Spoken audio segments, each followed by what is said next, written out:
Sabres sweep their Western Conference trip. We'll recap the win over the Golden Knights, look at what the state of the goaltending situation is now that UPL is playing better, and Tage Thompson. I got a question to ask about Thompson after he scores yet another goal. All that ahead here on the Locked On Sabres podcast.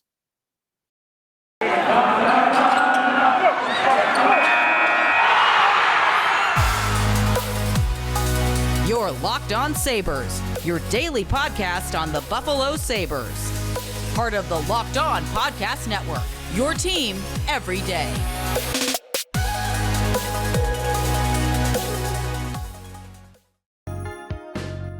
Thanks for making Locked On Sabres your first listen every day. Happy holidays to everybody out there. Joe DiBiase here on the show today, recapping a Sabres win 3-2 over the Vegas Golden Knights. I also want to talk about the goaltending situation and get into Tage Thompson. I got a question about Thompson and his ceiling. That's coming up a little bit later on in today's show. At Sneaky Joe Sports to follow me on Twitter, at Locked On Sabres to follow the podcast account. And check us out on YouTube, where you can watch the show along there, and you can like and subscribe. You can ask a question as well. Let's take a gander at the old YouTube channel and see if we have any questions that we want asked here on the podcast.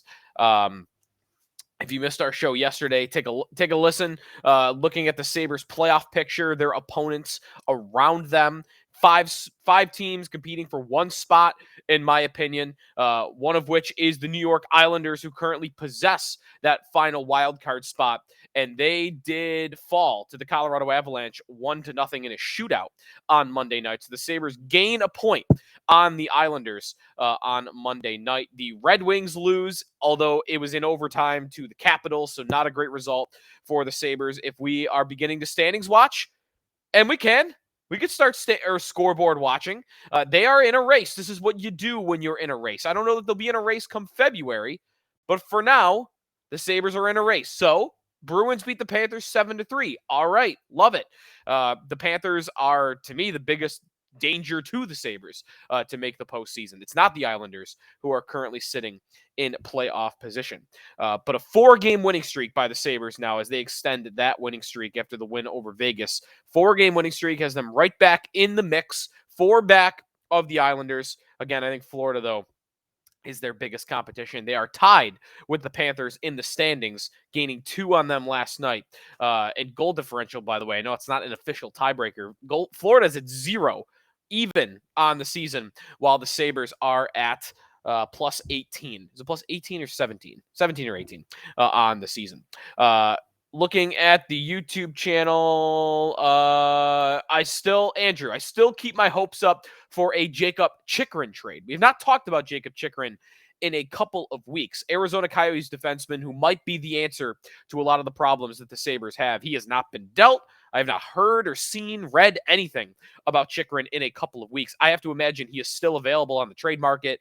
Arizona is in a full-blown tank for Connor Bedard, but no noise on the Chychrun front. We'll see. Maybe he'll get dealt by the deadline, and I would like to hope that it'll be the Sabres that pull the trigger on that deal.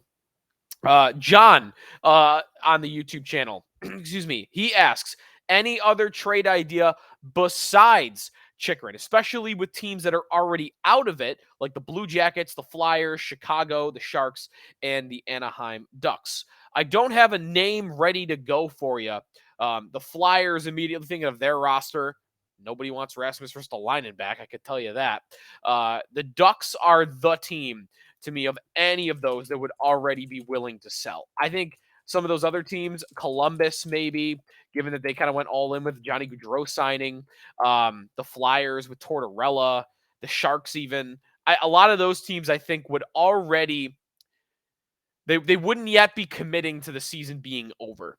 But the Coyotes would, who we've talked about with Chychrun, and I think the Ducks would too. The Ducks are one of the worst teams I've ever seen. They are going to compete with the 2014-15 tanking Sabres as the worst team of all time. They are dead last in the NHL in goals scored, and they are dead last in the NHL in goals allowed, and saying they have allowed the most goals in the NHL. And looking over their roster real quick, John Klingberg, He was a name that we talked about in the offseason a little bit. I liked it as an idea. It was not my favorite idea. I have no idea how he's playing this year for Anaheim. I'd want to dig into him a little bit more before I go full speed ahead and Sabres should trade for John Klingberg. That's the first name that pops out, though, because it's a 1-year contract, so it shouldn't be that expensive.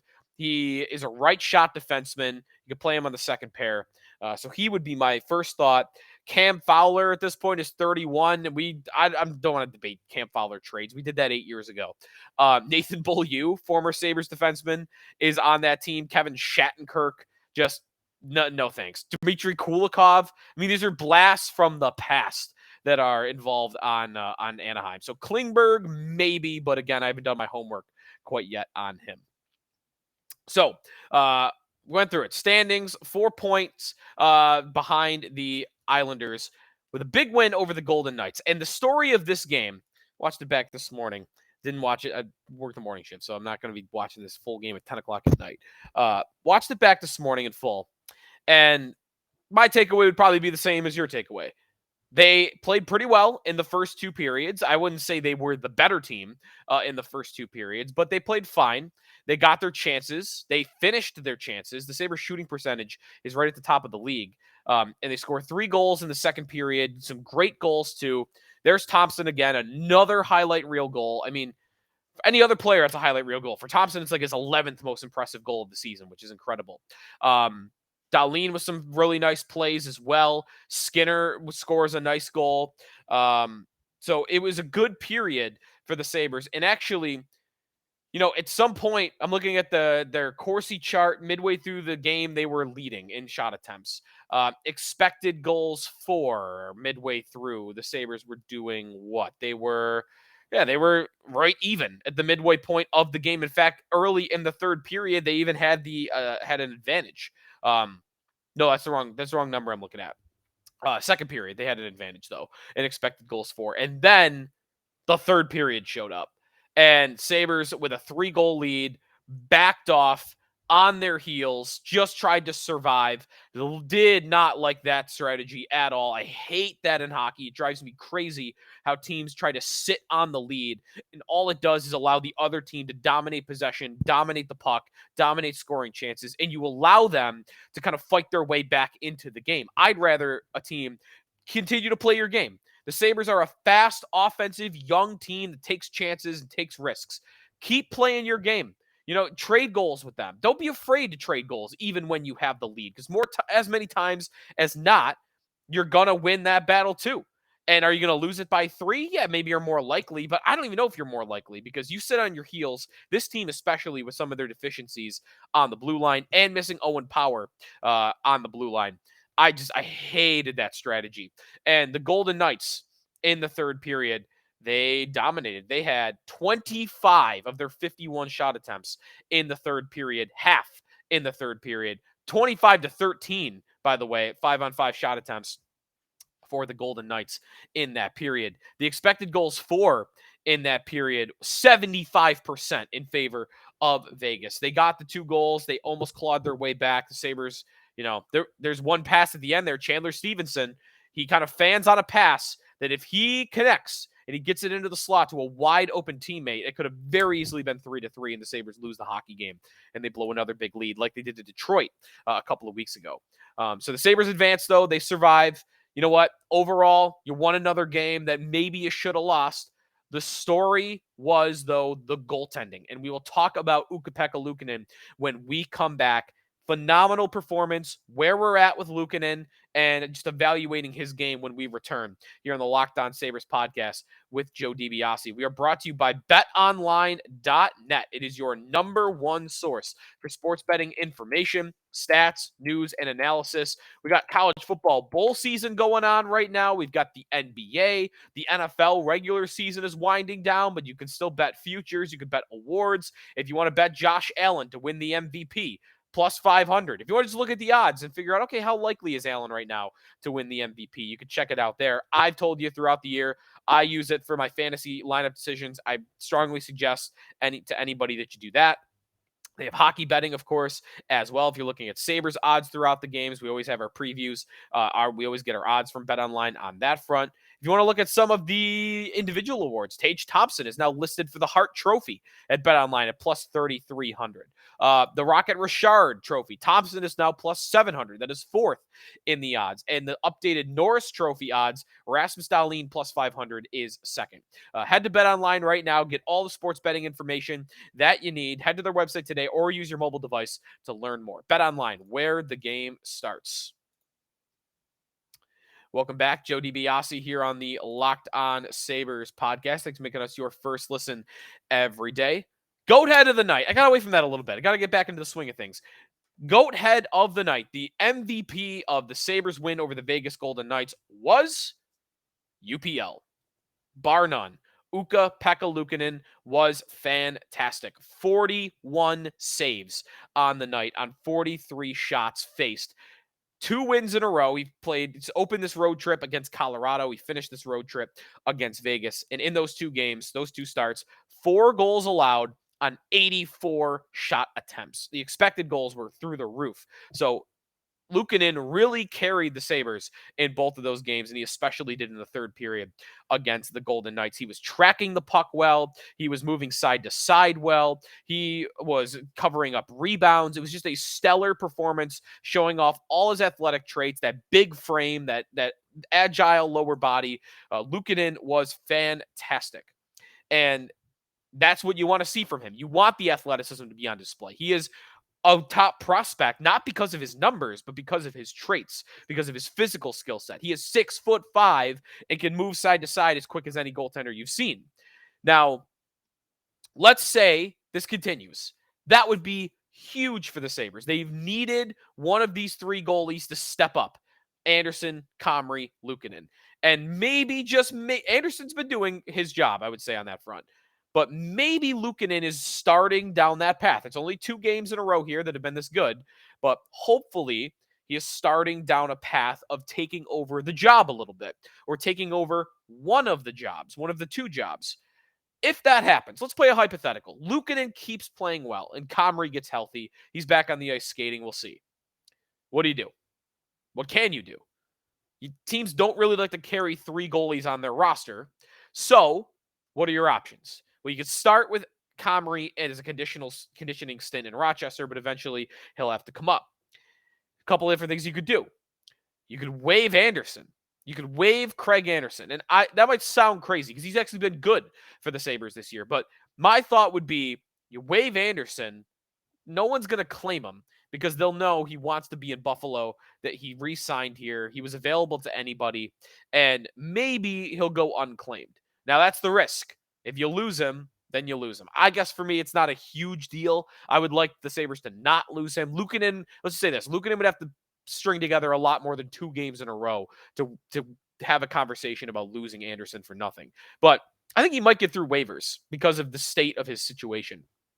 And if that happens, you could send him down. And you don't have to actually send him down. Anderson doesn't have to report to Rochester. It could just be a paper transaction where he's practicing with the team, but he's not actually driving down to Rochester and playing in the AHL. So that's one option. The other option is just carrying 3 goalies. The other option is just waiving Eric Comrie. And I'm not ready to give up on that situation yet, which is why Luukkonen is really going to have to earn this. He's going to have to string together a dozen great starts in a row. He can have 1 or 2 missteps within that, but a dozen games where he looks like a guy that has to be in the NHL. He has to be starting for the Sabres. I would like to think that opportunity is there for him and that the Sabres would allow for that possibility for that to happen, and not just think, well, however well he plays, it doesn't matter. He's just going to go right back down, because then, what does that message say to the locker room? What message does that say to Luukkonen? So here's to hoping that he continues along this path, that he's started on this road trip, because they sorely need Luukkonen to fast track his development and be ready right now for the NHL. One more timeout. When we come back, I got an interesting question on Thompson. How many games before we know what he is? I want to get into that when we come back here on the Locked On Sabres podcast with Joe DiBiase. Last call on the extra. Oh, wow, I almost just called this the Extra Point Show. I do work at WGR, but can't be doing that. Joe DiBiase here on the Locked On Sabres podcast. Thanks for making us your first listen every day. I got an interesting question about Tage Thompson. Would love to hear feedback from listeners and fans on this. You can do that either on Twitter at Sneaky Joe Sports or on the YouTube channel, Locked On Sabres. How many games before we know Tage Thompson's just a top 10 player in the NHL? Right now, he's playing like one. He is third in the NHL, or he's the first non-Oiler to get to 50 points on the season. McDavid and Draisaitl were the only two that were faster. So he's third in the NHL in points. He's second in the NHL in goals. He's second in the NHL, by the way, in even strength goals. He's scoring highlight reel goals every night. He's got 26.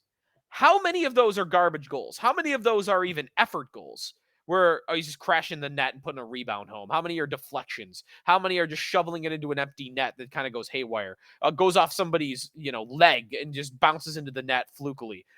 That's not a word, is it? Every goal Thompson scores is a highlight reel goal. It's some dangle where he's going around two defensemen and then the goaltender. It's a 110-mile-per-hour one-timer from the wall on the power play. It's against Vegas. He dekes one guy out of his skates. So he goes sliding into the corner, and he just stands there in the slot, and he rips a wrist shot home past the goaltender. Every goal this guy scored looks skilled. How many games does Thompson have to do this before we just know this is what he is? He's a top 10 player in the NHL. My answer might be a little bit more conservative than most. I think my answer on Thompson for this, before I know this guy's a Hart Trophy candidate, this guy's a Rocket Richard candidate all the time. This is just what he is from now on. I need not just one season. I think I need a season and a half. I need this into a second season. This can happen with some players where they have career years and then come back down to earth a little bit. They regress a little bit. I don't know what to do yet with Thompson because we don't know what the mean is. Regression to the mean is a fine argument to make, but you don't know what the mean is. Is the mean the 38 goals and 30 assists he had last year? Or is the mean the 110 points that he's on pace for this year? Actually, he might even be on pace for more than that. That's a question we don't know. And the fact that so many of these goals are skilled and are highlight reel. He looks like Mario Lemieux out there. That might point to this could actually be the mean. As crazy as that sounds, that 100-plus points is the average for Tage Thompson going forward. I need to see that for over a season, though. There's just too many examples throughout time in hockey where a guy has one crazy year and then he's still good, but he's not that good. A couple of examples actually even from last season. Chris Kreider for the New York Rangers. He scored 52 goals last year at age 30. He had never scored 30. You might not know that happened. Kreider scored 52 goals and he had never scored 30. That happened in like his 10th year in the NHL. How about, and this year he's a lot off that pace. 14 goals, still playing really solid, but not a 50-goal pace. JT Miller is another one. JT Miller of the Vancouver Canucks. He had 99 points last season. He had never had more than 72. Crushed his high. And this year, he's back below a point per game pace. Regression to the mean. But those guys, again, you kind of knew what their means were. How about Brad Marchand for the flip side of this? As an example of, you didn't think this was in there, then he had a career year, you might have thought regression, and he didn't regress. That's Brad Marchand. Brad Marchand was in the NHL for, 6 years. 6 years in the NHL, and his career high was 61 points. Since that, 85 points, 85 points, 100 points, 87 points. That first year when he was above a point a game and scored 39 goals and had 85 points, didn't we all think this will come back down to earth? I'm sure Bruins fans thought that. This will happen. 6th year in the league, guy doesn't just get this good. And he stayed. He maintained that level. So it's tough to compare Thompson to anybody. Those are some rough examples of what can happen either on the positive end or the negative end. If I had to guess, it's going to be more on the positive end. I'm going to guess that Thompson is going to be 90-point player at least going forward. And that is still allowing for some regression because, again, 120 points this year is just nuts. He's not going to beat McDavid, is he? But I think I need a season and a half before I'm just ready to declare this is what he is forever. I say that now, and in a month, if he keeps doing this, I might actually tell you that this is what he is. So it's easy to get excited about a player like this when he's playing this well. So let me know what you think on Thompson. How many games before you think this is it? This is what he is. Let me know at Sneaky Joe Sports on Twitter or on our YouTube channel, Locked On Sabres. All right, these Sabres are back home, maybe Friday night against the Tampa Bay Lightning. 7 o'clock puck drop at KeyBank Center on Friday. The reason I say maybe is Buffalo is about to get one of the biggest storms we've ever seen, if you trust the forecast. Generational type storm is being thrown out there. And if that happens, I don't know, maybe the Sabre game on Friday gets postponed. Who knows if the Lightning are even able to get here. So that will be something to monitor. For now, the game is scheduled as a go. But again, we will see. Keep you updated on that. So check out the podcast on YouTube and on our app on Odyssey as well. Thanks for making Locked On Sabres your first listen every day. We'll talk to you next time here on the show, and make your next listen Locked On Sports Today. Peter Bukowski brings you the biggest stories from around the sports world in 20 minutes. Get the analysis and opinions for anybody else with our local and national experts and insiders. Locked On Sports Today, available on YouTube and wherever you get your podcast. We'll talk to you next time here on Locked On Sabres.